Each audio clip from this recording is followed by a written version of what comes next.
นอกจากการสนับสนุนช่องของเรานะครับผ่านการกดไลค์กดแชร์แล้วก็ Subscribe นะครับผมปัจจุบันนะครับผมช่องของเราได้เปิดช่องทางใหม่ๆนะครับผมเพื่อให้ผู้ชมนะครับผมและแฟนๆของช่องนะฮะสามารถให้การสนับสนุนช่องเล็กๆช่องนี้นะครับให้ได้ไปต่ออย่างต่อเนื่องนะครับและมั่นคงนะครับผมด้วยระบบสมาชิกนะครับผมที่ช่องเราเพิ่งเปิดขึ้นมานะฮะซึ่งทุกคนสามารถที่จะกดสมัครนะครับผมสมาชิกนะครับผมที่ปุ่มจอยนะครับผมหรือปุ่มสมัครสมาชิกนะครับผมที่มุมขวาล่างใต้คลิปนะครับผมหรือมุมขวาบนในหน้าต่างของช่องนะครับผมเพียงเดือนละ50 บาทเท่านั้นนะครับผมโดยมีสิทธิพิเศษมากมายไม่ว่าจะเป็นตราประทับแสดงระดับหลังชื่อนะครับผมเป็นรูปเรือชิปเปอร์ที่ออกมาแบบอย่างสวยงามนะครับผมพร้อมกับอีโมจินะครับเป็นรุ่นพี่แฮมชิปเปอร์นะครับผมสุดน่ารักนะครับซึ่งใช้ในการพูดคุยนะครับผมในช่องคอมเมนต์พร้อมสิทธิพิเศษต่างๆมากมายที่กำลังจะตามมาในอนาคตนะครับผมอีกอย่างหนึ่งคือทั้งการชมคลิปแบบ Exclusive นะครับก่อนใครนะครับผมหรือโอกาสที่จะได้ทำกิจกรรมต่างๆร่วมกันในอนาคตนะครับผมก็สำหรับสมาชิกเท่านั้นนะครับผมที่เก็บสิทธิ์นี้เอาไว้ให้กับทุกๆท่านนะครับแต่หากระบบสมาชิกยังไม่หนำใจนะครับผมเรายังมีช่องทางอื่นให้สนับสนุนกันนะครับผมไม่ว่าจะเป็นระบบซุปเปอร์แตงนะครับผมซึ่งหากผู้ชมเนี่ยเจอสัญลักษณ์นะครับรูปหัวใจนะครับผมที่มีดอลลาร์ไซน์นะครับผมหรือสัญลักษณ์รูปเงินดอลลาร์อยู่เนี่ยข้างใต้คลิปใดคลิปหนึ่งเนี่ยสามารถที่จะคลิกนะครับผมเพื่อโดเนทนะครับผมแทนคำขอบคุณนะฮะเพื่อเป็นการสนับสนุนช่องได้นะครับหรือจะเป็นการโดเนทนะครับผ่านบัญชีธนาคารนะครับผมซึ่งได้ใส่รายละเอียดเอาไว้แล้วนะครับข้างใต้คลิปนี้นะครับผมเอาไว้ที่คำบรรยายใต้คลิปนอกจากนั้นนะครับผมเรายังได้เปิด Line Open Chat นะครับซึ่งชื่อว่าACS Channel Family นะครับผมก็เลยขอเชิญชาวช่องทุกคนนะครับผมเข้าร่วมห้องแชทได้โดยไม่มีค่าใช้จ่ายใดทั้งสิ้นนะครับผมเอาไว้พูดคุยแลกเปลี่ยนข่าวสารกันนะครับผมในครอบครัวของเราและผมได้จัดทำสติกเกอร์ลายรุ่น Lovely พี่แฮมนะครับชิปเปอร์นะครับเอาไว้เป็นสติกเกอร์ที่ใช้พูดคุยกันด้วยนะครับจะได้ใช้คุยกันในกลุ่มก็น่ารักดีนะครับผมหรือจะเอาไปใช้คุยกับเพื่อนๆส่วนตัวก็ได้นะครับไม่ติดอะไรเลยนะครับผมตั้งใจทำออกมามากๆนะฮะเพียงชุดละ35 บาทเท่านั้นนะครับผมใช้ได้ตลอดชีพนะครับผมก็หวังว่าทั้งหมดนี้นะครับผมจะเป็นเรื่องราวดีๆที่จะเกิดขึ้นกับช่องของเราและชาวช่องของเราทุกคนนะครับผมเพื่อมุ่งหน้าต่อไปสู่ปี 2023 ปีนี้และก้าวต่อไปด้วยกันอย่างมั่นคงนะครับผมอย่าลืมสนับสนุนกันนะครับขอบคุณครับ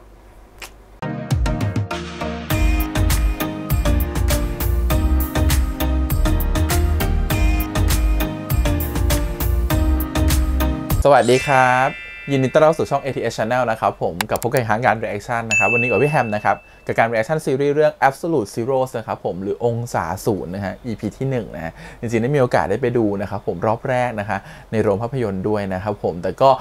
เดี๋ยวเรามาดูกันอีกรอบนะครับผมว่าจริงๆก็เข้าลงเลยเป็นนิดนึงเก็บไม่ครบเดี๋ยวเรามาดูกันดีกว่าว่าเรื่องราวจะเป็นยังไงแล้วก็จากที่เรา react ตอนเทรลเลอร์ไปแล้วนะครับดูตัวอย่างกันไปแล้วเนาะเราก็จะรู้สึกว่าเห็นว่ามันจะมีความดราม่าหนักๆแน่นอนแต่ EP 1เขาก็ไม่ได้ไม่ขนาดนั้นหรอกดูแล้วมันก็อิ่มเอมหัวใจมันก็ไม่ได้ขนาดดราม่าดราใจขนาดนั้นเดี๋ยวเราไปดูกันละกันใครยังไม่ดูมาดูพร้อมๆกันนะครับว่าจะเป็นยังไงแล้วเดี๋ยวตอนจบเรามาวิเคราะห์กันว่าเรื่องราวมันจะเป็นยังไงส่วนชื่อตัวละครเราได้พูดไปแล้วนะครับตอนที่เราเรียกตัวอย่างนะครับผมเดี๋ยวเรามาดูอันนี้ไปพร้อมๆกันเดี๋ยวค่อยๆเรียนรู้ชื่อตัวละครไปพร้อมกันดีกว่าจะได้แบบว่ารู้สึกว่าค่อยๆอินแล้วค่อยๆเข้าใจตัวละครไปทีละนิดไปพร้อมกันแต่มันไม่ยากเลยตัวละครก็แค่ชื่อองศากับชื่อส่วนศูนย์นั่นแหละ2 คนเท่านั้นแหละแต่แค่มีหลายตัวละครนั่นคือมีช่วงทั้งวัยเด็กและก็วัยผู้ใหญ่แค่นั้นเองนะครับผมอาจจะต้องแยกยากกันนิดนึงแต่หลักๆก็มี2ตัวละครคือองศาแล้วก็ส่วนศูนย์โอเคเดี๋ยวไปดูกันดีกว่ากับ Absolute Zero นะครับองศาศูนย์ตอนที่1ก่อนอื่นเลยขอบคุณก่อนนะครับทางวาบิซาบิแล้วก็ทางไอชีอีที่อารยธรรมเรชั่นได้นะครับไปดูกันครับกับ EP 1องศาศูนย์ไปเลย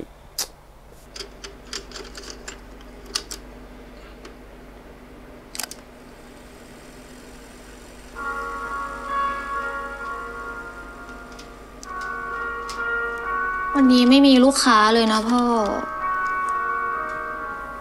นี่คือสวยก่อนเนาะร้านเช่าวิดีโอ DVD อะไรอย่างเงี้ยมดสักตัวยังไม่เห็นเลยเหอะไหนลูกค้าของพ่อนี่มีแล้วไง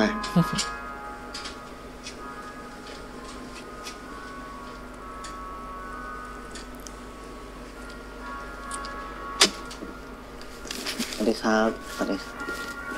วันนี้สนใจเรื่องไหนเป็นพิเศษเอ่ยเดี๋ยวขอเลือกดูก่อนนะครับตามสบายเลยจ้ะ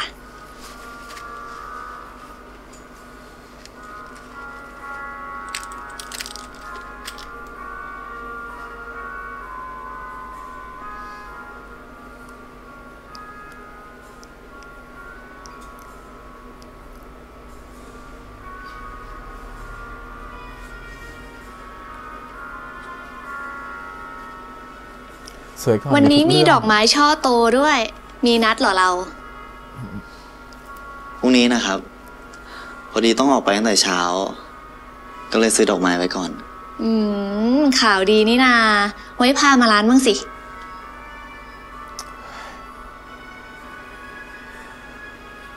คงไม่ได้หรอกครับ โอ้ย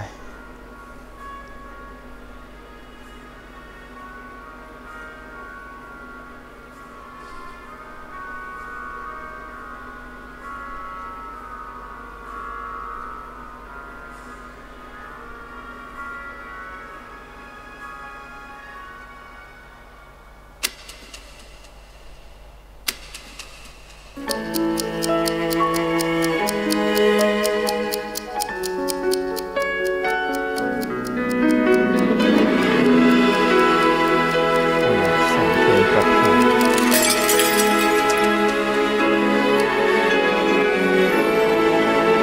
อินโทรดีนะ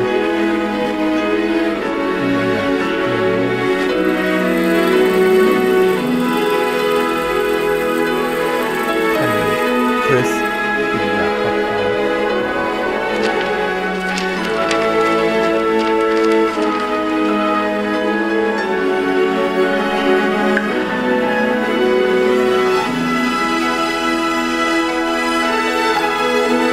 คุราเชลคุรา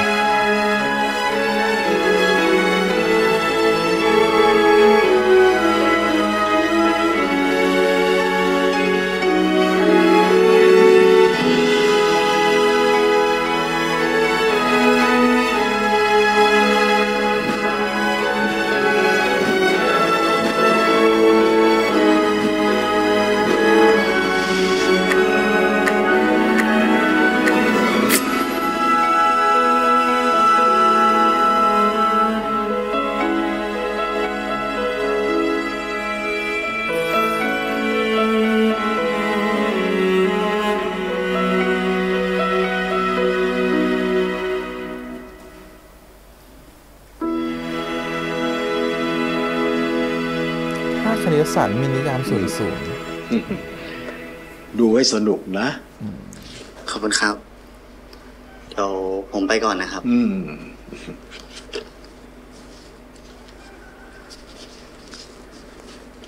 เดี๋ยวผมกลับก่อนนะครับ จ้ะ กลับบ้านดีๆนะ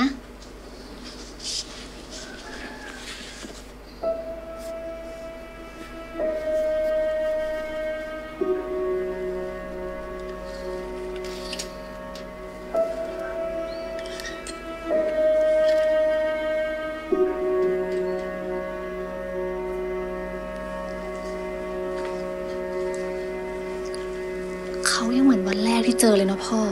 ดูอมทุกข์ตลอดเวลา อยู่คนเดียวมาได้ขนาดนี้ก็เก่งแล้ว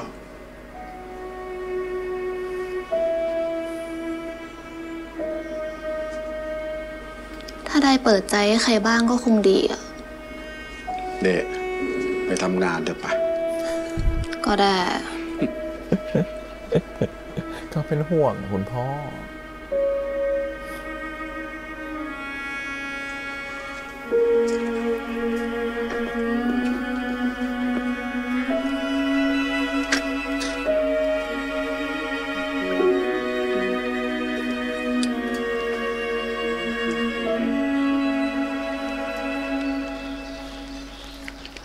เราจะเห็นใครแวบๆเห็นไหมฮะตอนที่เดินผ่านไป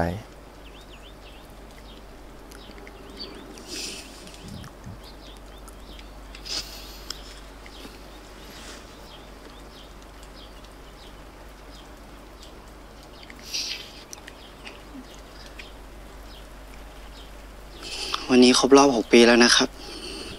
ที่เราไม่ได้เจอกัน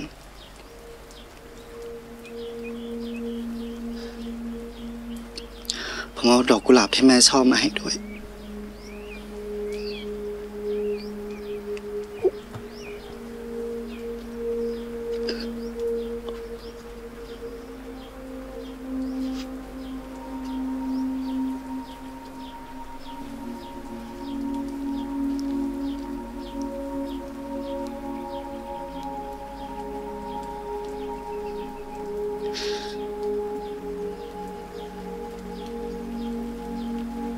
ผ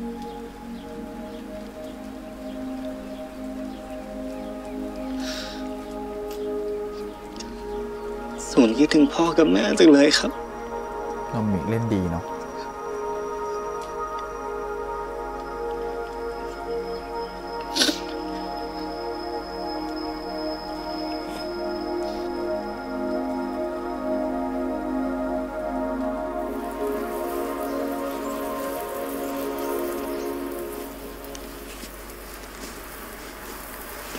สวัสดีครับ เจ้าศูนย์ห้องข้างๆเนี่ยมีคนย้ายเข้ามาอยู่แล้วนะลูก เหรอครับ ห้องข้างๆเนี่ยว่างอยู่ตั้งนานละมีคนย้ายเข้ามาอยู่สักที หลังจากเนี้ยศูนย์จะได้ไม่เหงาแล้วนะลูก ผมชินกับการไม่มีเพื่อนอยู่ห้องข้างๆมาตั้งนานไม่รู้จะเข้ากันได้หรือเปล่า น่าจะเข้ากันได้ดีเชียวแหละศูนย์ก็อย่าลืมชวนพี่เขาคุยด้วยนะลูก แล้วสวัสดีครับ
สงสัยจะโทรผิดแล้วครับ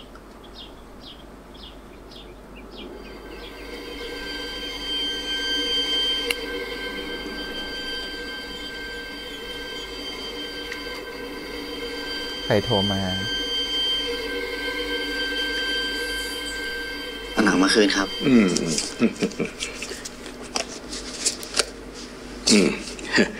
ไม่ดูเรื่องอื่นอีกเหรอ ช่วงนี้ผมใกล้จะสอบเข้ามหาลัยแล้วอะครับ คงจะไม่ค่อยมีเวลาได้ดูเท่าไหร่ ดีดี รู้จักแบ่งเวลาก็ดีนะ เห็นหนังที่จะเข้าโรงสัปดาห์หน้าหรือยัง ยังเลยครับ เห็นแล้วนึกถึง ฉันว่าเธอต้องชอบ นะครับ งั้นเดี๋ยวผมต้องไปดูแล้วนะครับ ไว้ดูแล้วมาคุยกัน ฉันก็ว่าจะไปดู ได้ครับ เดี๋ยวผมไปก่อนนะครับ สวัสดีครับ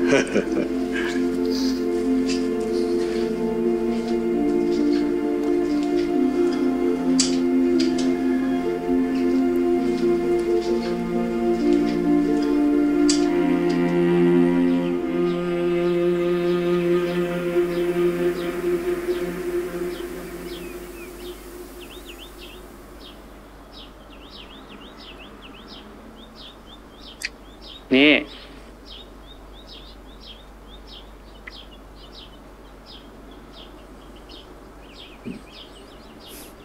ครับ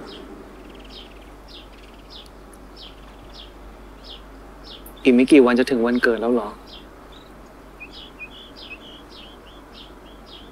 รู้ได้ไงครับ ก็คือตัวเองตอนโตแหละย้อนอดีตกลับมาเจอกัน แค่จะบอกว่า สุขสันต์วันเกิดล่วงหน้านะ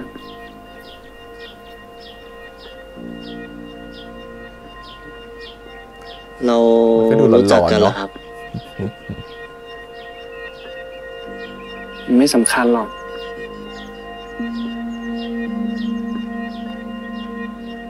เหรอครับ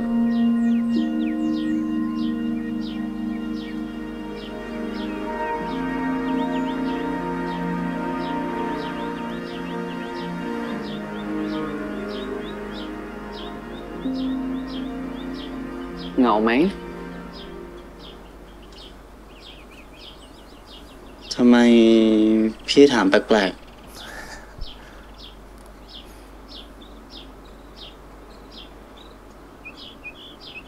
เดี๋ยวก็เข้มแข็งขึ้นแล้ว ๆรู้ได้ไงครับ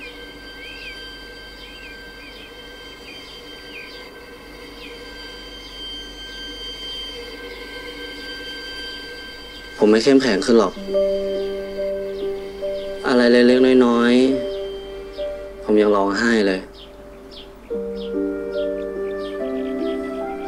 งั้นเหรอ อย่างเช่นตอนเรียนคณิตแล้วครูบอกว่า อะไรก็ตามที่หารด้วยศูนย์หรือส่วนศูนย์นั้นหาค่าไม่ได้ แล้วผมดันชื่อส่วนศูนย์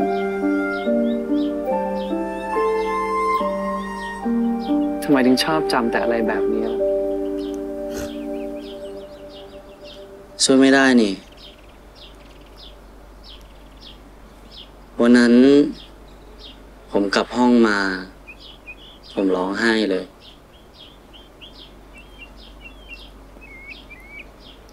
ร้องไห้บ้างก็ได้ ไม่เห็นเป็นไรเลย พี่ปลอบใจคนเก่งนะครับ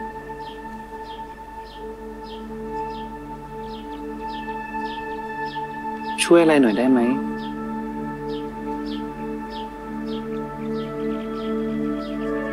อะไรเหรอครับ เข้มแข็งให้มากๆ เคารพตัวเองให้มากๆ ศรัทธาความรักให้มากๆ แล้วอย่างเงียบเหงาจนเกินไป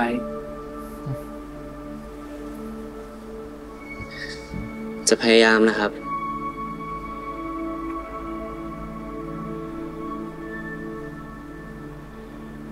ว่าแต่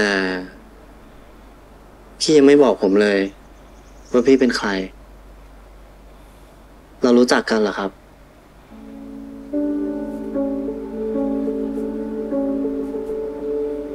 หายไปแล้ว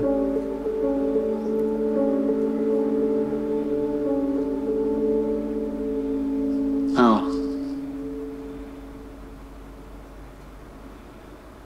ไปแล้วก็ไม่บอก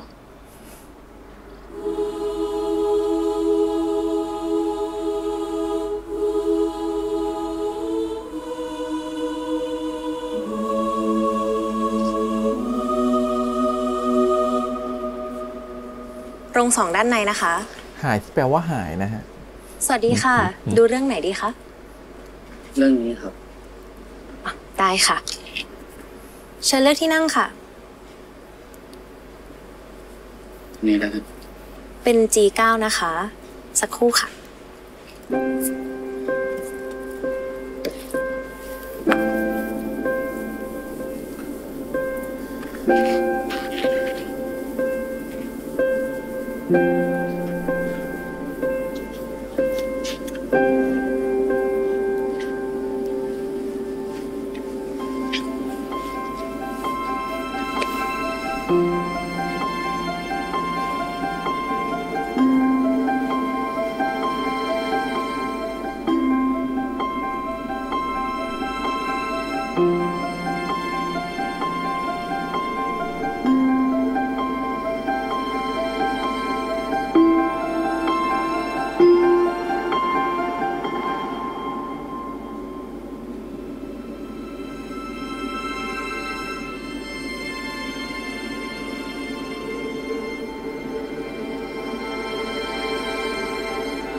หนังสนุกดีเนาะ ก็สนุก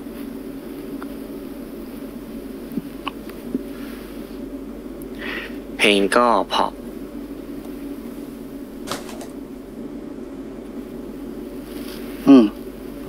เพราะมาก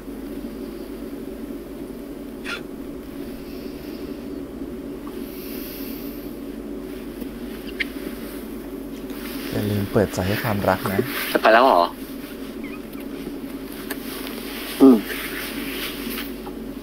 ถึงแล้วอ่ะ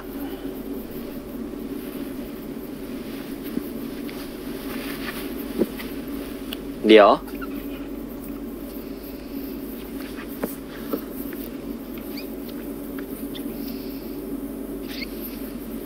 ตัวของนายอ่ะ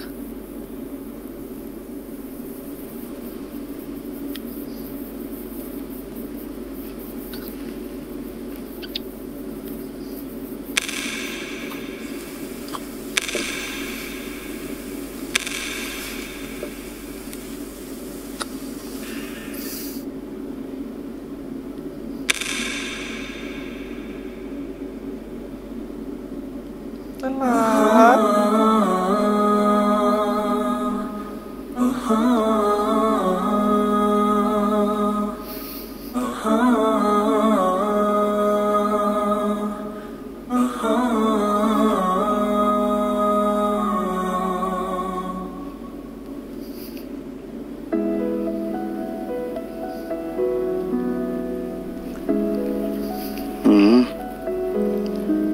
ของเราเอง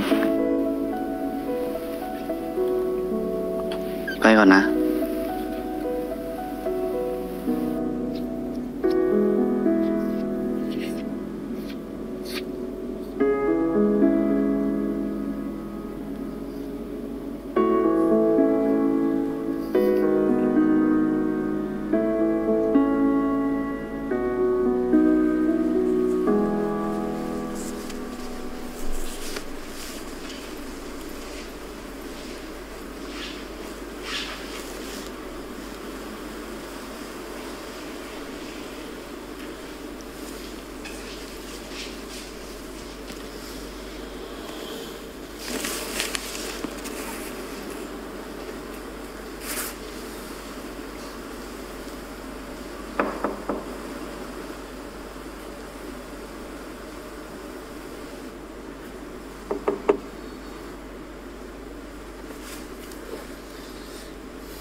ไปแล้วเหรอ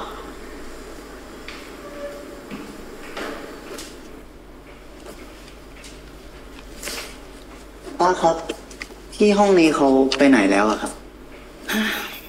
ป้าก็ไม่รู้เหมือนกัน อยู่ๆก็หายหน้าไปเลย ทั้งที่จ่ายเงินค่าเช่าค่ามัดจำไว้หมดละไปพักผ่อนเถอะลูก เดี๋ยวป้าไปทำข้างล่างละ ขอบคุณมากครับป้า จ้า กลับอนาคตไปแล้ว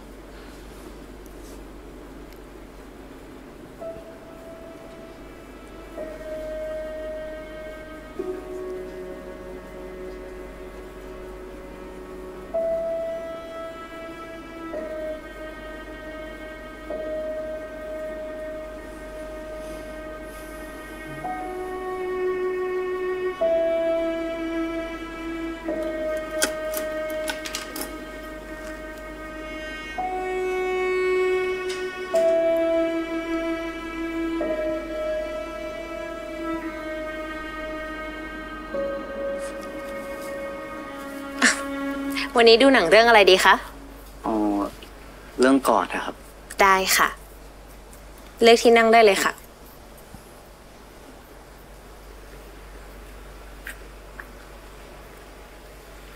เอา G9 ครับ G9 ได้ค่ะ งั้นขอ G8 ให้ผมที่หนึ่งด้วยครับ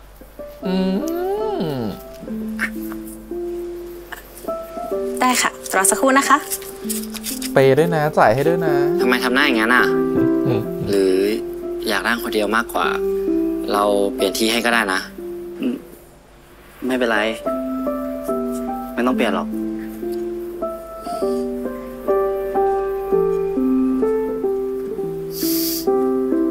นี่จำเราได้ใช่ไหม ที่นั่งข้างกันเมื่อวันก่อน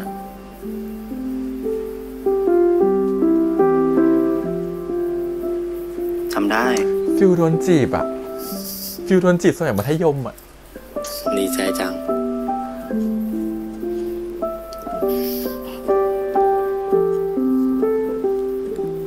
เรียบร้อยแล้วนะคะ นี่ค่ะ ที่นั่ง G8 และ G9 โรงที่1นะคะ ดูหนังให้สนุกนะคะ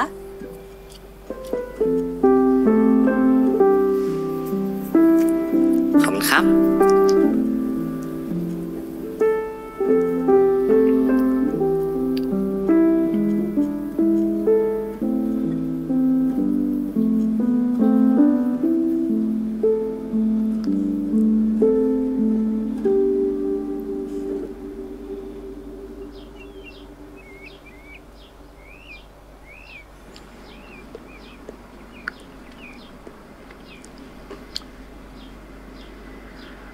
ศูนย์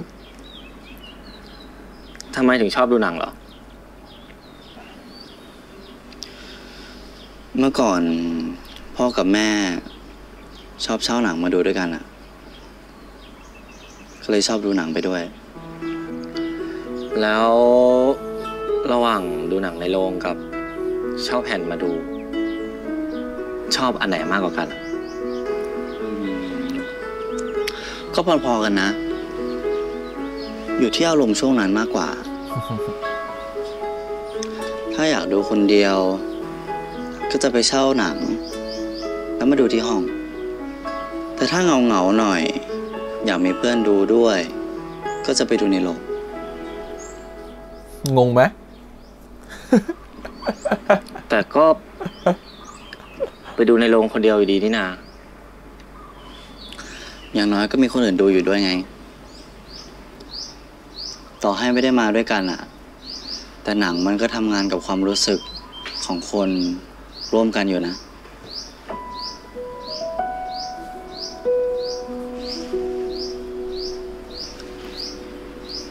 เข้าใจยากแฮะ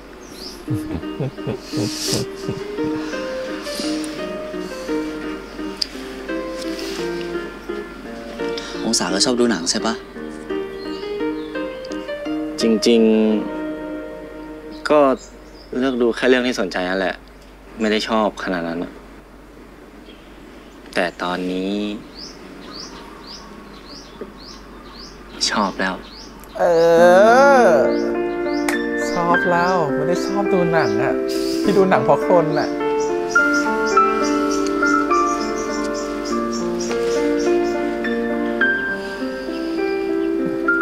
เขินไอ้ไม้ติมจะหักแล้ว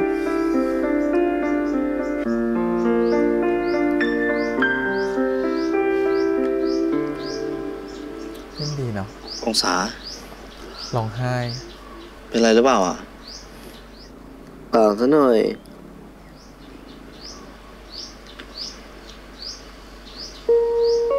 เล่นดีได้ ร้องไห้เหรอ ร้องเก่งมากอะ ไม่ได้ร้อง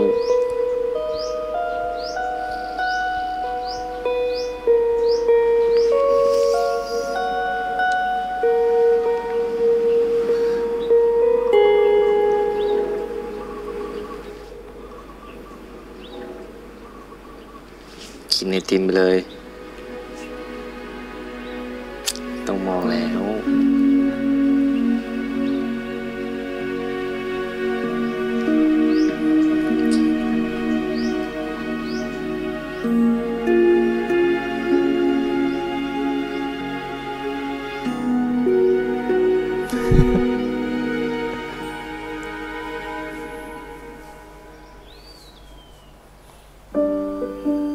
ฟีลแบบตอนดู Your Name แล้วมาเจอกันอีกครั้งหนึ่งแล้วก็ร้องไห้อะไรอย่างเงี้ย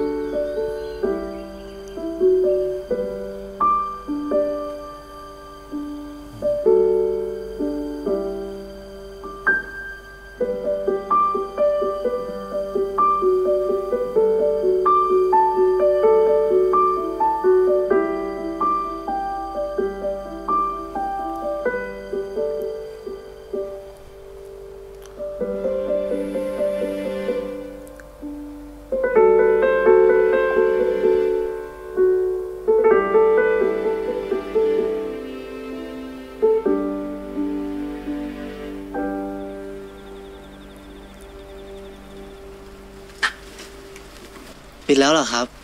อ้าวทำไมวันนี้มาสมืดเลยอ่ะ เพิ่งติวเสร็จนะครับ อ๋อม.6 แล้วนี่เนาะ ถึงว่าช่วงนี้ไม่เห็นมาที่ร้านเลย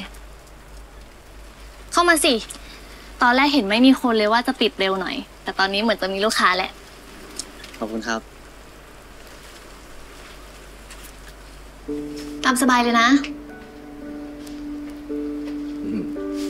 สวัสดีครับ สวัสดีจ้าพวกนี้ไม่ค่อยมีหนังใหม่ๆเข้าร้านเท่าไหร่นะ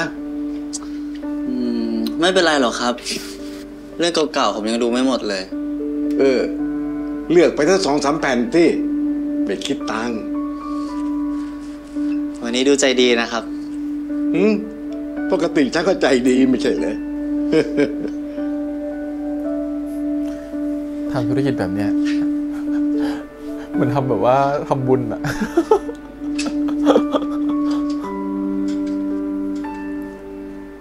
คือทำเพราะแพชชั่นอะไม่ได้หวังกำไร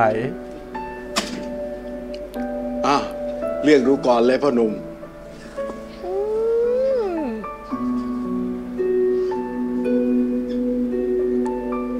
คนนี้จะไม่ได้มายืมแผ่น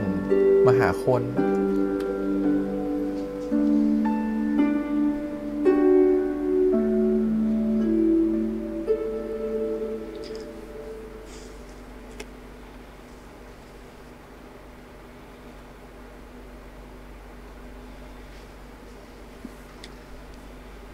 อยู่นี่เอง เอ้า องศา มาได้ไงอ่ะ ช่วงนี้ไม่เห็นมาดูหนังเลย อ๋อ เราติวหนังสือทุกวันเลยอ่ะ กว่าจะเลิกก็มืดแล้วอ่ะ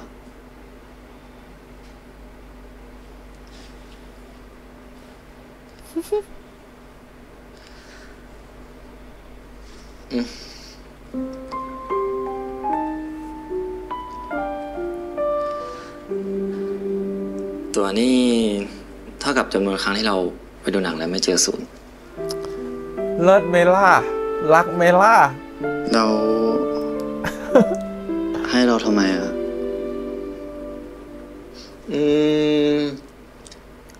นี่อาจจะเป็นเหตุผลเดียวที่มาหาได้มั้ง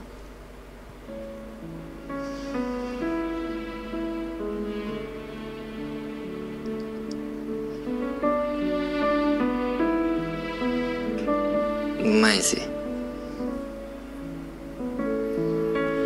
จริงๆ มีอีกเหตุผลให้มาหา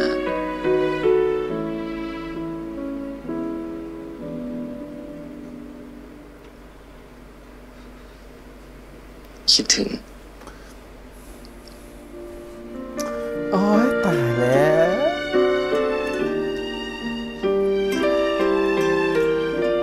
น้องศูนย์แล้วก็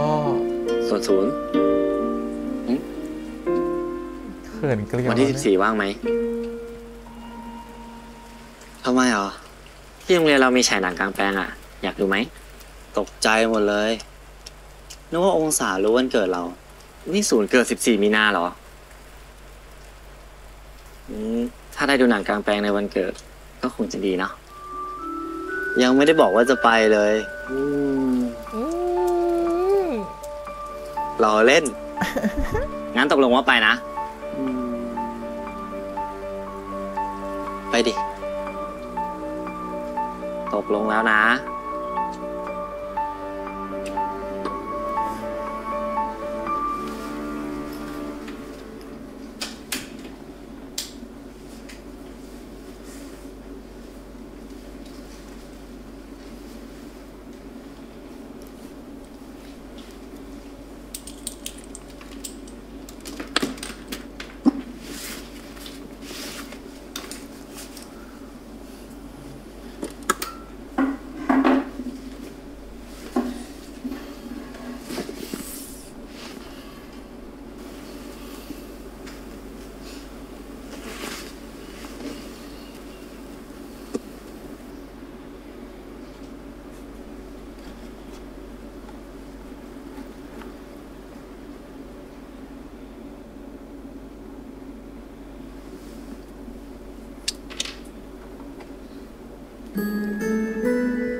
หนังกลางแปลง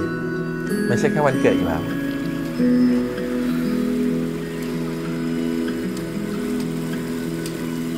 ตร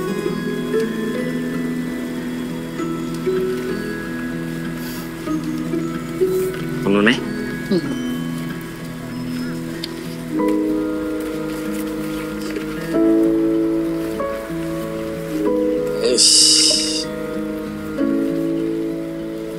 เพลงคนละโรงเรียนนะแต่ชุดคล้ายกันมาก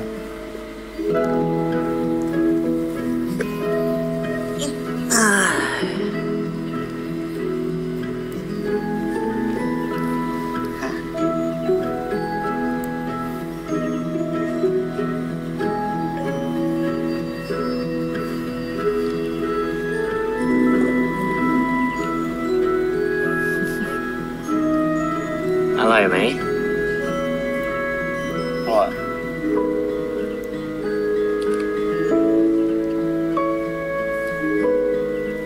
กินตุยๆมาก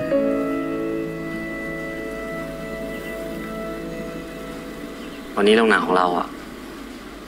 ใหญ่เท่าโลกเลยเนาะ เรานั่ง G9 สงสารนั่ง G8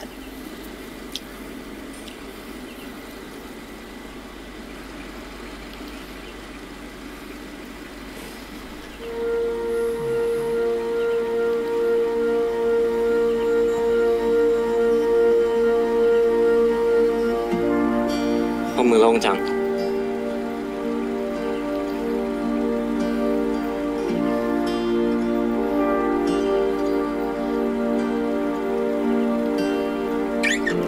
ข้อมือโล่งจังต้องหาอะไรมาใส่แล้วล่ะ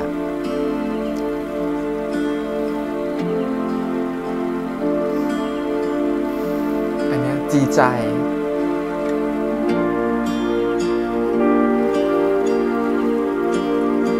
เข้ามือละหนึ่ง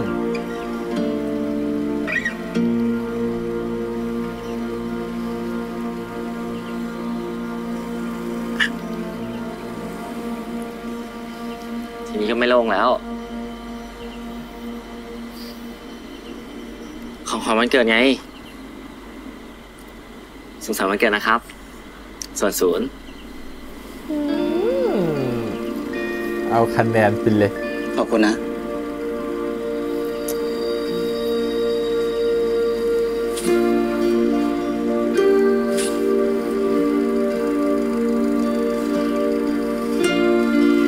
ต่อนี่เสื้อเรา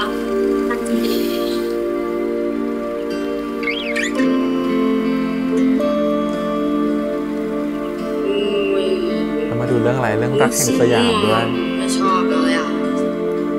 สีเหลือง 15 ปีที่แล้วอ่ะ บนโลกเนี้ยคนกันทั้ง รู้สึกตัวเองแก่ แล้วที่ผ่านมาเองเป็นไงบ้างอยู่คนเดียวไม่เหงาบ้างหรอ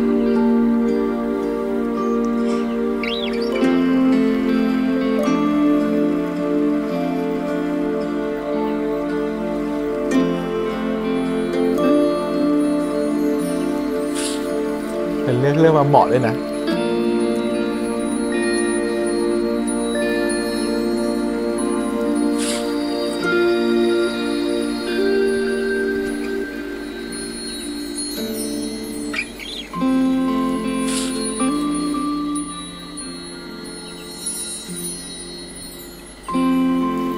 ดูความรักที่สร้างเรา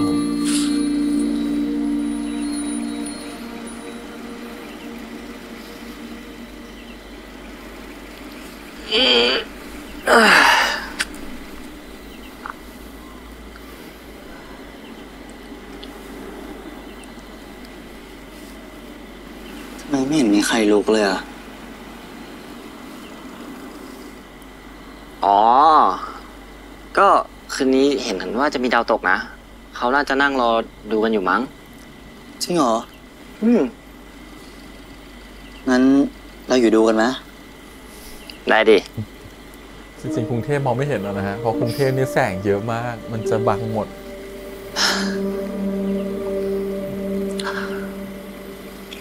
ถ้าดาวตก องศาจะขออะไรอ่ะ ส่วนเชื่อเรื่องแบบนี้ด้วยเหรอ ก็นิดนึงอ่ะ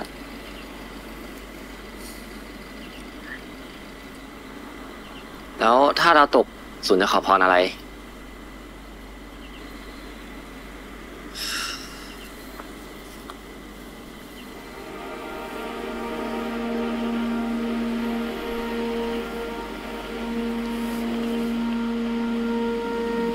เราจะขอ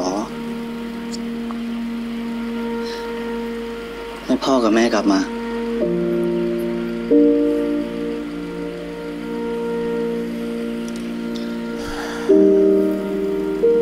รู้ว่าไปไม่ได้ เรารู้นะว่าดาวพาใครกลับมาไม่ได้หรอกคราวหลังจะขออะไรที่มันเป็นไปได้ก็แล้วกันนะ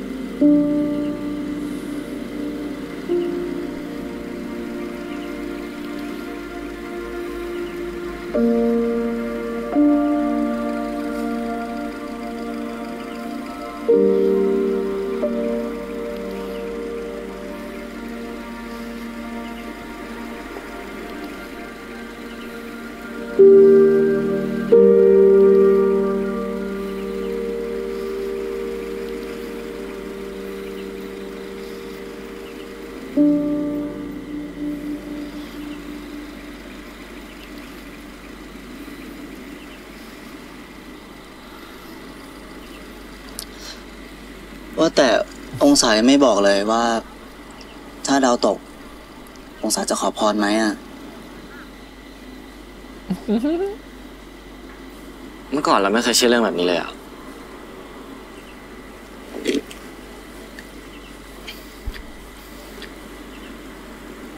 แต่คราวเนี้ยเราจะลองดูสักครั้ง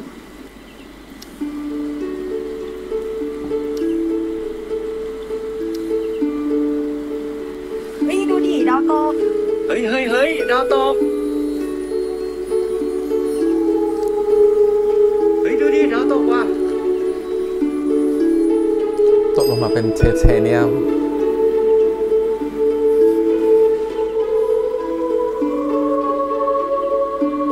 ขอก่อนเลยขอเร็วกว่าองค์ส่วนศูนย์อีก องศาขออะไรเหรอ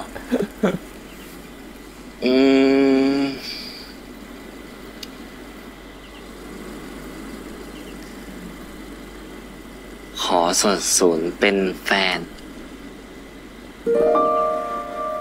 ตายแล้วตรงขอนี้ต้องการคำตอบ เป็นแฟนกันนะ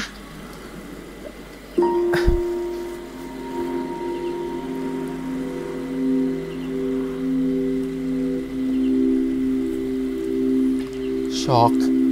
ไม่เคยมีใครขอแบบนี้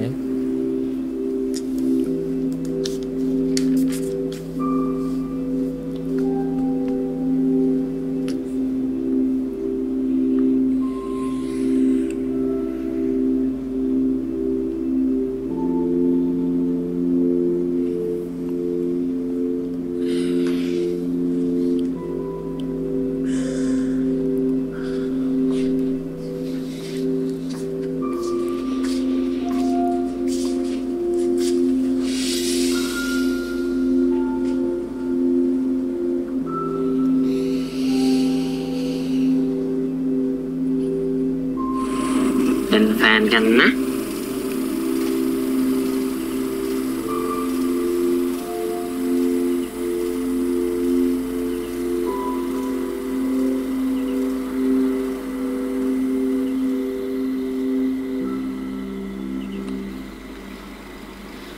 คือเรา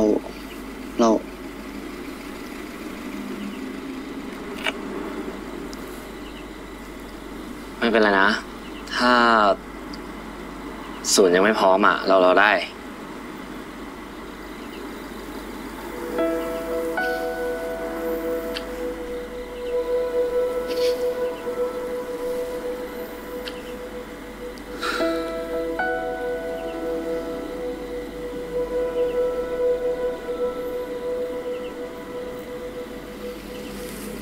ดูเหมือนว่าคำขอจากดาวตกครั้งแรกขององศาจะเป็นจริงนะ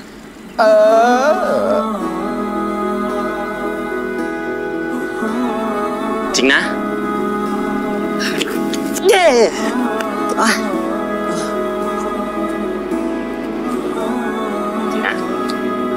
จริงนะ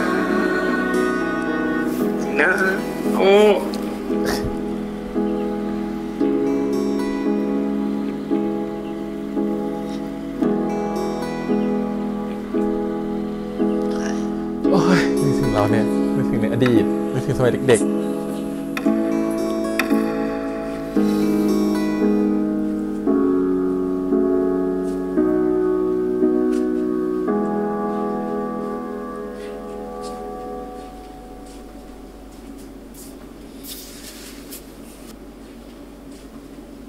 นอนไปแล้วไม่ใช่เหรอตื่นมาทำไมนอนไม่ค่อยหลับเลยไม่มีคนให้กอดนี่ไงนี่งอแงอะไรเนี่ยฮะนอนเถอะนะ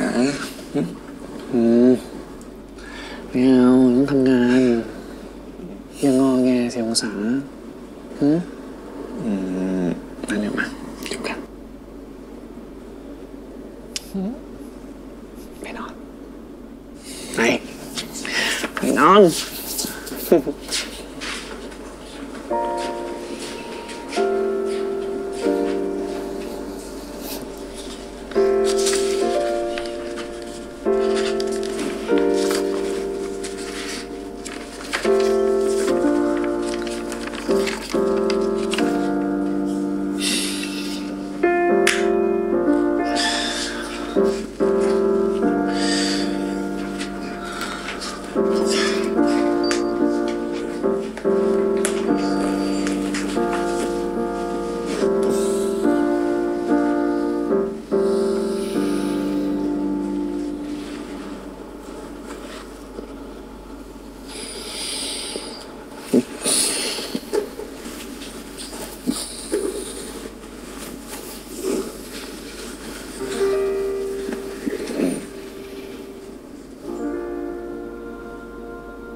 ศพคุณลุง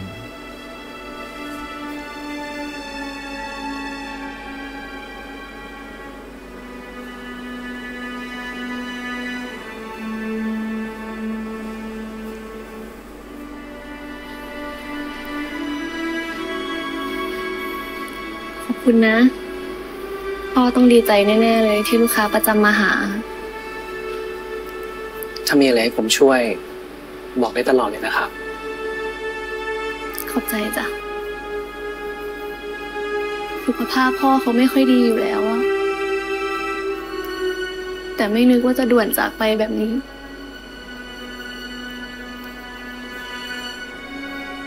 ศูนย์แผ่นหนังในร้านทั้งหมดศูนย์ช่วยรับไว้ได้ไหม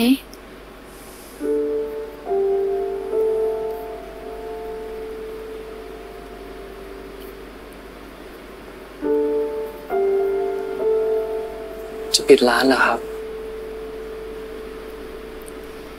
เดี๋ยวนี้คนเขาไม่ค่อยเช่าแผ่นหนังกันแล้วอะ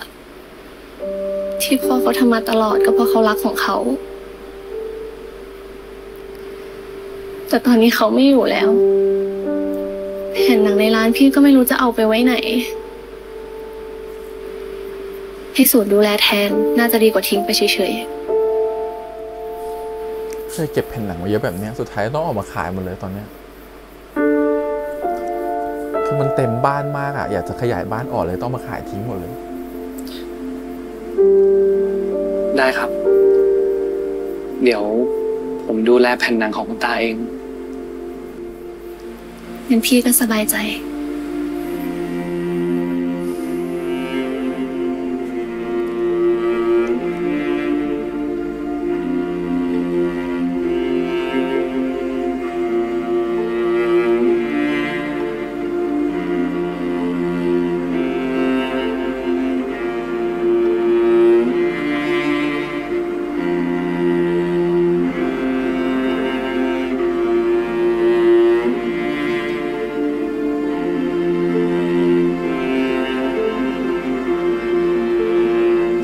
ไหม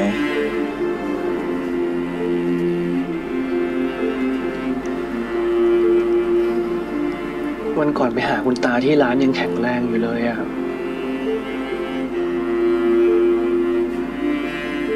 เรารู้จักคุณตามาเกินครึ่งชีวิตของเราอีกนะ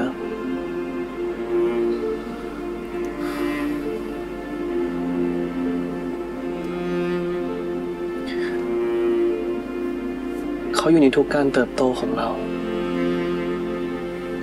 แค่เราคิดว่าหลังจากเนี้ยจะไม่มีคุณตาคอยเฝ้ามองการเติบโตของเราอีกแล้วอะมันก็รู้สึกใจหายขึ้นมา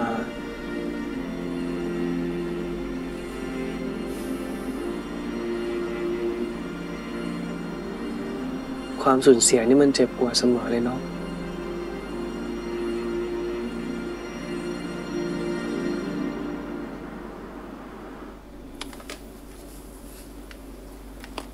อินเตอร์สเตลล่านะ เอาสิ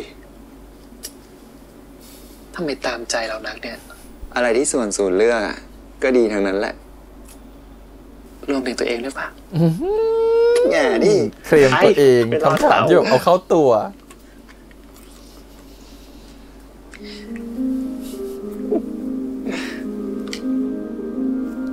Interstellar พูดถึงการจากไปและกลับมาได้เจอกันใหม่ในช่วงเวลาที่แตกต่างกัน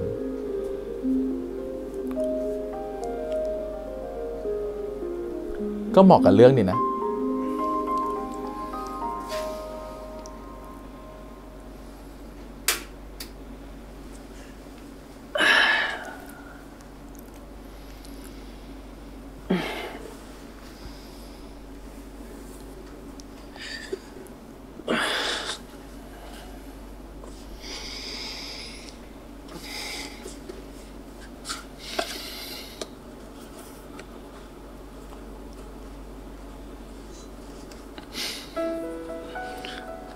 10 ปีแล้วอ่ะเนี่ย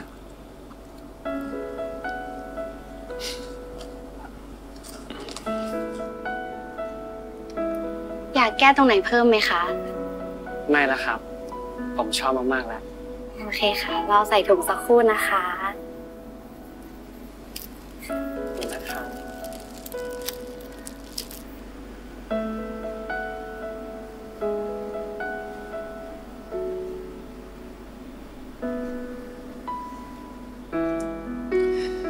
องศาจะชอบไหมนะ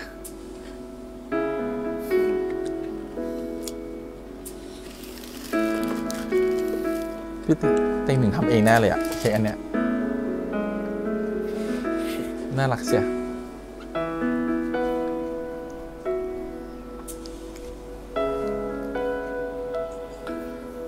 แกงจืดเต้าหู้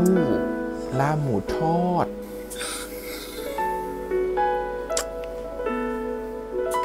เรียบง่ายเนาะแต่ก็มีเค้กหนึ่งชิ้นมันเหมือนครบรอบกันมาแบบกี่ปีแล้วอะ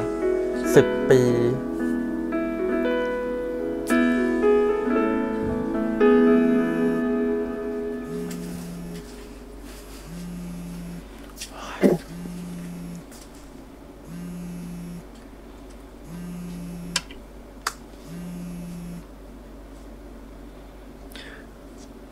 สวัสดีครับ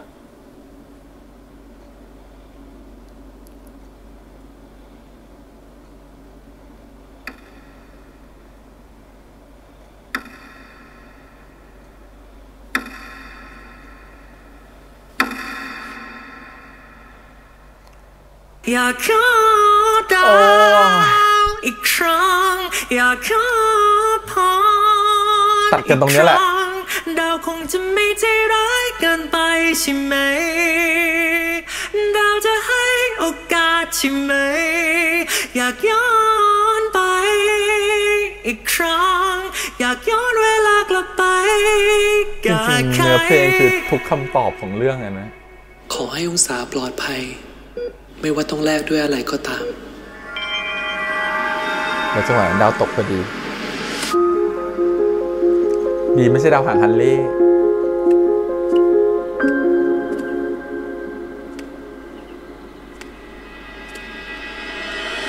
องศา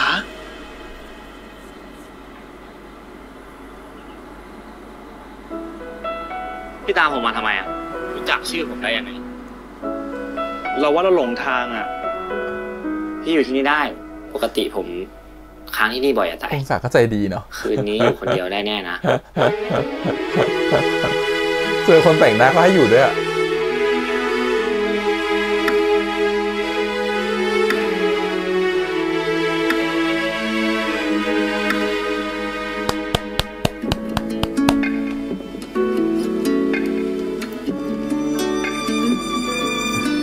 จะดูให้มันจบนะครับ complete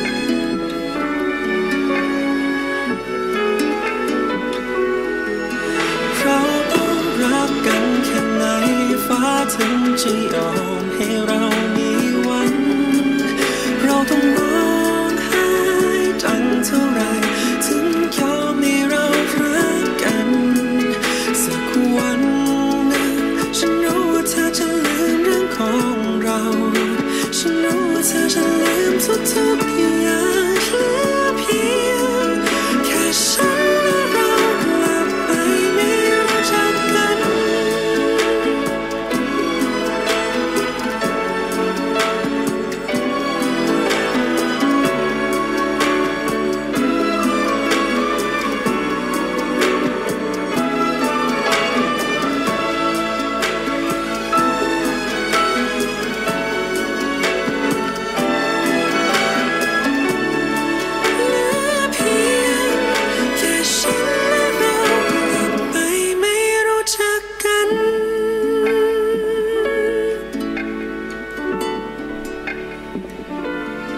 วิ่งย้อนกลับเห็นไหม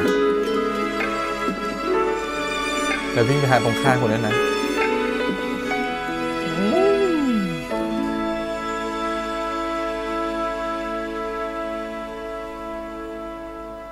โอเคมาครับเรามาพูดคุยกันดีกว่าเป็นไงบ้าง EP 1จริงๆ EP 1ก็หวานนะความดราม่าความตกใจเนี่ยมันก็มาตอนจบนะครับผมมันไม่ได้แบบว่ามาแบบกลางเรื่องอะไรแบบนี้มันก็จะมีความแบบว่านุ่มละมุนการจีบ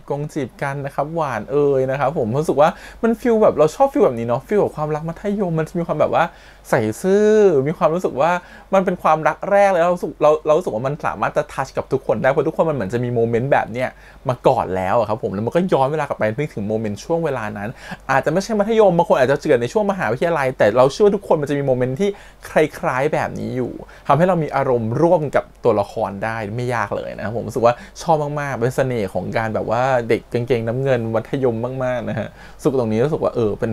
เรารู้สึกว่ามันเป็นอะไรที่เอามาใช้แล้วไม่เคยน่าเบื่อเลยแบบนี้ดีกว่า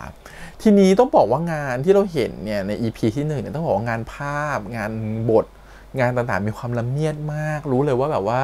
บรรจงทำมากๆนะครับผมต้องชมเลยนะฮะตรงค่ายเองแล้วก็ตัวของนิวเองเขารู้สึกว่าเขาบรรจงและใส่แรงแล้วแบบละเมียดกับเรื่องนี้มากๆดูจากงานภาพความละเอียดของบทรู้สึกว่าเราเคยพูดไปแล้วตอนreact ตัวอย่างว่าถ้าเรื่องนี้มีการย้อนเวลาเกิดขึ้นน่ะคนดูจะงงไหมเรารู้สึกว่า EP 1เราจะเริ่มเห็นแบบว่ามีปล่อยอะไรเล็กๆน้อยๆมาแล้วแต่รู้สึกว่าก็ยังมันสามารถเดาได้เลยก็ไม่ได้งงนะครับรู้สึกว่าเขาทำออกมาได้ดีมากๆเลยรู้สึกว่าการเล่าเรื่องดีแล้วก็โมเมนต์ต่างๆมันพอเหมาะพอเจาะงานภาพอะไรเก่งมากๆทำดีมากๆอย่างที่ต้องชมคือเรื่องของนักแสดงรุ่นใหญ่เนี่ยเรายังเห็นได้ไม่เยอะมากยังไม่ได้เห็นว่าภาพเขาเก่งแค่ไหนนะครับยังไม่มีบทแบบดราม่าแบบจ๋าๆแต่เราชอบตัวของวัยเด็กนะฮะนั่นคือตัวของต่อแล้วก็มิกคือ2คนน่ะเล่นกันได้แบบมันมีความสดใสมีความเฟรชอยู่ในนั้นแต่มันก็ดูว่าเป็นการแสดงมันไม่ใช่มันดูว่าเป็นการแสดงแต่เป็นการแสดงที่รู้สึกว่ามันดูธรรมชาติมากๆแล้วรู้สึกว่ามันเป็นตัวของเขาทั้ง2คนเลยแล้วรู้สึกว่าเรากำลังดูเด็กชีวิตของเด็กมัธยมจริงๆ2คนอยู่มันให้ฟีลแบบนั้นซึ่งต้องชมว่าน้องๆเล่นกันดีมากๆโดยเฉพาะฉากเล่นน้ำตา2คนได้โชว์น้ำตาใน EP นี้อย่างเต็มที่ไปแล้วนะครับผมก็คือตั้งตัวน้องมิกเองที่จะโชว์ตอนหลุมศพของพ่อแม่คือก็เป็นการเบียดน้ำตาที่แบบมันออกมาแบบจริงๆอะไรเงี้ยส่วนน้องต่อเนี่ยตอนที่เหมือนกับเขามองหน้าของตัวของส่วนศูนย์เนาะแล้วในบทขององศาเนี่ยที่มองหน้าเสือฟ้าหนึ่งองศาก็น้ำตาปริ่มออกมาน้ำตาไหลออกมารู้สึกว่าเฮ้ยมันยากนะเว้ยกับการที่เราต้องมองคนหนึ่งอะแล้วเรารู้สึกว่าเราคิดถึงเขาแค่ไหนเขาคือคนในใจของเราแค่ไหนเขาคือคนสำคัญแค่ไหนในใจเราแล้วรู้สึกพอมองแล้วมันเหมือนกับซาบซึ้งที่ได้มาเจอกันแล้วมันน้ำตาออกมาความคิดในการแสดงมันต้องระดับหนึ่งถึงจะเข้าใจได้ว่าเขากำลังนึกถึงเรื่องอะไรอยู่ถึงเรียกน้ำตามาได้ซึ่งแบบเก่งถือว่าน้องมีความสามารถมากแล้วก็มีเสน่ห์มากๆด้วยโดยเฉพาะเล่นการเวลาเล่นบทเลิฟซีนบทเข้าคู่กันอะไรเงี้ยคือน่ารักมากๆรู้สึกว่าเป็นแบบยอมรับว่า2คนนี้ค่อนข้างจะครบครันดีนะครับผมแบบเกินกว่าที่คาดไว้เยอะมากโอเคทีนี้เรื่องแสดงพูดไปแล้วชมเรื่องไปแล้วคราวนี้มาถึงเรื่องตัวบทบ้างว่าใครสังเกตเห็นอะไรกันบ้างนะครับผม EP 1เนี่ยเขาก็จะเล่าถึงตัวละคร2คนเนาะ ว่านั่นก็คือองศากับส่วนศูนย์นี่แหละว่ามันเจอกันได้ยังไงซึ่งเขายังไม่ยอมบอกนะว่าตัวของส่วนศูนย์น่ะมาเจอกับองศาจริงๆแล้วอ่ะมันเป็นความตั้งใจขององศาหรือเปล่าที่มาเจอกันแล้วองศาเขารู้ได้ยังไงเราจะเห็นว่าตัวอย่างตอนต่อไปเนี่ยองศาได้ไปเจอกับส่วนศูนย์ในวัยที่โตแล้วหรือย้อนเวลากลับมาก็คือขอพรระหว่างนั่งแท็กซี่จะไปหาแฟนนั่นแหละแล้วเพื่อนว่าดาวมันตกมาพอดีก็เลยขอพรนะครับผมเขาเสร็จแล้วเลยย้อนกลับมาแต่ก็จะมีฉากหนึ่งเหมือนกันที่เราจะเห็นว่าตัวขององศาเองเนี่ยก็คือว่ายอมให้ส่วนศูนย์มาอยู่ในห้องสักห้องหนึ่งของตัวเองนะครับผมดูเป็นคนใจดีมากเนาะให้คนแปลกหน้ามาอยู่ในห้องแล้วรู้สึกว่านั่นแหละมันเป็นจุดเริ่มต้นนะครับผมแล้วรู้สึกว่ามันเป็นการย้อนมาก่อนที่ตัวองศาจะเจอส่วนศูนย์ในวัยเด็กมันองศาเจอส่วนศูนย์ในวัยโตก่อนแล้วก็เริ่มรู้จักกันแล้วว่ามันจะก่อตัวเป็นความรักขึ้นจนสุดท้ายตัวส่วนศูนย์ต้องบอกความจริงว่าอนาคตมันจะเกิดอะไรแล้ววันนี้ฉันกลับมาฉันทำอะไรบ้างฉันแก้ไขอะไรบ้างนู่นนี่นั่นนะครับผมเขารู้สึกว่าเขาคงต้องการจะแก้ไขให้กับองศาในอนาคตรอดไม่โคม่าแต่เขาก็ต้องกลับมาในอดีตโดยที่ไม่รู้ว่าต้องแก้ไขยังไงบ้างเดี๋ยวเขาต้องเตือนองศาได้ว่ามันจะเกิดเหตุการณ์แบบนั้นขึ้นและอาจจะความรักที่มันเกิดขึ้นของสองคนมันอาจจะเป็นการบอกองศาก็ได้ว่ามันถึงเวลาแล้วที่องศาต้องไปหาคนนั้นซึ่งก็คือฉันเองในวัยเด็กนั่นเองเพราะฉะนั้นเราจะเห็นว่าตอนที่ตัวของส่วนศูนย์มาดูหนังเนี่ยเก้าอี้ G9 เนี่ยจะอยู่ดีองศาก็โผล่มาเลยเก้าอี้ G8 ถูกปะซึ่งมันเป็นเหตุการณ์ที่เชื่อมต่อกันเลยแล้วเป็นการต่อกันแบบอย่าลืมว่าจะมีคนย้ายมาอยู่ข้างห้องถูกไหมครับแล้วคนข้างห้องนั้นก็คุยจบก็หายไปเลยแล้วก็บอกว่าให้กำลังใจอยากให้เธอเปิดใจให้กับใครสักคนหนึ่งพูดเหมือนกับคนรู้จักกันก็คือส่วนศูนย์พูดกับส่วนศูนย์เองอะครับผมเพราะฉะนั้นเขารู้ตัวเขากำลังจะไปแล้วเขารู้ตัวว่าเขาจะหายไปแล้วพอพูดจบปุ๊บเขาก็โดนหายกลับไปเลยอาจจะไปอนาคตหรือไปที่ไหนก็ไม่รู้แหละแต่หายไปเลยนะฮะซึ่งตรงนี้แหละก็ทำให้ตัวขององศาต้องเริ่มเคลื่อนไหวเขาอยากจะเจอส่วนศูนย์อีกครั้งหนึ่งเขาอาจจะเกิดความรักกันระหว่างส่วนศูนย์ตอนโตไปแล้วแต่เขาอยากจะเจอส่วนศูนย์ตอนเด็กอีกครั้งหนึ่งซึ่งเขาก็จำรายละเอียดมาเนาะส่วนศูนย์อาจจะไกด์เอาไว้แล้วว่าเขาอยู่ที่ไหนปกตินั่งเก้าอี้ G9 นะเธอก็ไปจอง G8 สิปกติชอบดูหนังนะปกติชอบเช่าวิดีโอนะเธอก็ลองไปหาตามพวกนี้ละกันเผื่อจะเจอกันเพราะฉะนั้นเราจะเห็นว่าตัวละครขององศาดูมีแผนการตั้งแต่ตอนที่เข้ามาเจอเขาส่วนศูนย์แล้วดังเก้าอี้ใกล้กันพยายามจะมาเจอบ่อยๆพยายามจะมาดูเรื่องเดียวกันบ่อยๆนะครับผมรู้สึกคือมันพยายามหลายๆครั้งมากๆจนรู้สึกว่ามันมีอะไรอยู่เบื้องหลังตรงนั้นนะในความรู้สึกเพราะฉะนั้นเราก็เดาได้ไม่ยากแหละคิดว่าตัวองศาเองคงเจอกับส่วนศูนย์ตอนโตแล้วความรู้สึกตกหลุมรักกันเข้าใจกันอยากเจอเขาอีกมันต้องปลื้มปริ่มมากๆแล้วก็ต้องรู้ว่าความรักของส่วนศูนย์มันจะยาวนานไปเป็น10 ปีมันต้องเป็นอะไรแบบนั้นนะถึงทำให้ตัวขององศาเองในวัยเด็กเนี่ยพอเจอกับส่วนศูนย์อีกครั้งถึงน้ำตาไหลมันเหมือนกับฉันได้เจอของที่ฉันตามหานี่คือของมีค่าที่ฉันรอคอยอีกครั้งหนึ่งอะไรเงี้ยมันเป็นฟีลลิ่งแบบนั้นซึ่งว่าทั้งนักแสดงก็เก่งตัวบทเองก็เขียนได้น่าสนใจนะฮะซึ่งพอมันเป็นแบบนั้นปุ๊บสิ่งที่มันเกิดขึ้นตามมาคือมีการขอเป็นแฟนเกิดขึ้นพอขอเป็นแฟนเกิดขึ้นอีกฝั่งหนึ่งก็ say yes นะฮะพอ say yes ปุ๊บทุกอย่างโอเคหมดแล้วเราเลยรู้สึกว่าเรื่องกำลังจะเล่าย้อนกลับไปนะครับผมเพราะว่าเวลาที่ตัวของส่วนศูนย์ในร่างโตมาเจอกับตัวองศาเนี่ยมันเป็นช่วงอดีตก่อนหน้านี้อาจจะเกือบปีด้วยซ้ำเพราะฉะนั้นก็คงจะมีการพูดคุยกันคงจะมีอะไรกันที่เป็นการย้อนอดีตเราคงจะไม่ได้เห็นบทของตัวน้องมิกนะครับในบทของส่วนศูนย์ในวัยเด็กไปอีกสักพักเลยเพราะคิดว่าเขาคงจะให้เวลากับการที่เล่าเรื่องของฝั่งส่วนศูนย์ตอนโตที่ย้อนเวลากลับมาแล้วมันมีรักกับตัวขององศาในวัยนี้นะฮะทำให้องศาต้องเป็นแบบแพชชั่นในการตามหาตัวศูนย์อีกครั้งหนึ่งที่เป็นร่างเด็กก็คิดว่าเป็นการเขียนบทที่เขาน่าสนใจนะมันมีความกลับไปกลับมาอยู่มันมีความที่ไม่รู้เงื่อนไขว่าจะกลับเมื่อไหร่จะมาเมื่อไหร่อะไรเงี้ยมันไม่ไ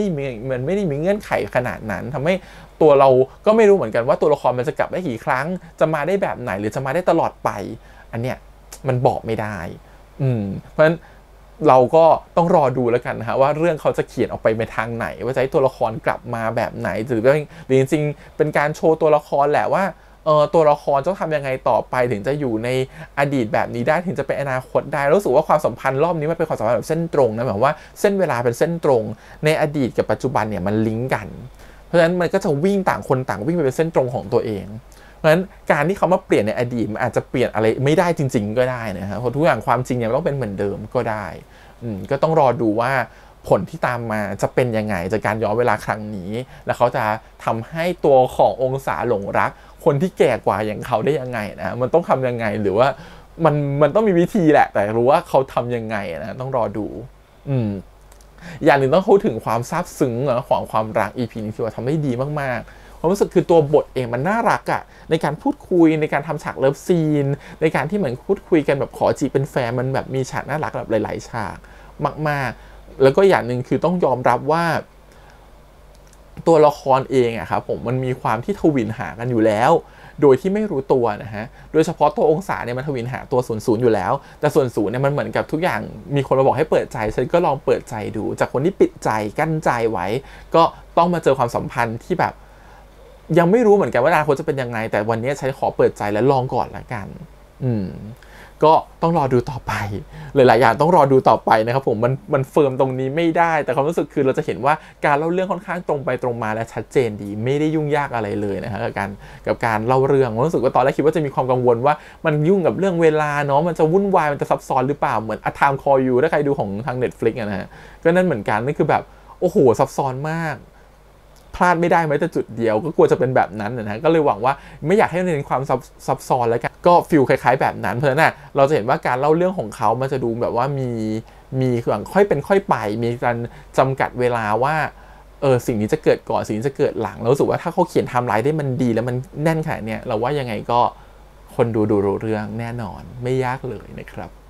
โอเคครับประมาณนี้นะครับเป็นการเปิดตัวละครเนาะ2ตัวละครหลักในวัยเด็กแล้วก็วัยโตให้ออกมาเห็นใน EP 1พร้อมๆกันแถมเป็น EP 1ที่ทุกคนดูได้ด้วยฉากหวานๆอย่างการขอเป็นแฟนนะครับผมกับดาวตกด้วยหลายๆอย่างทำให้รู้สึกว่ามันมีความน่าสนใจมากๆที่มันเกิดขึ้นก็ต้องรอติดตามตัวละครอื่นต่อไปในอนาคตนะมาอีกเพียบเลยนะครับมาเป็นแก๊งเลยนะมีหลายคนมากๆด้วยรอชมแล้วกันว่าจะเป็นยังไงโอเควันนี้ประมาณนี้นะครับผมขอบคุณอีกครั้งเดี๋ยวเราไปติดตาม EP 2ด้วยกันนะครับผมเมื่อในวันพุธนะฮะทุกวันพุธเรื่องนี้จะฉายเวลา 20:00 นทางiQIYIนะครับผมก็อย่าลืมไปดูติดตามชมกันนะครับก็เดี๋ยวเรามาเจอรีแอคชั่นกันต่อใน EP 2วันนี้ขอบคุณอีกครั้งฝากกดไลค์กดแชร์กด Subscribe ติดตามเสียงทาง YouTube Instagram Twitter แล้วก็ Facebook ครับวันนี้พี่แฮมไปก่อนนะครับบ๊ายบาย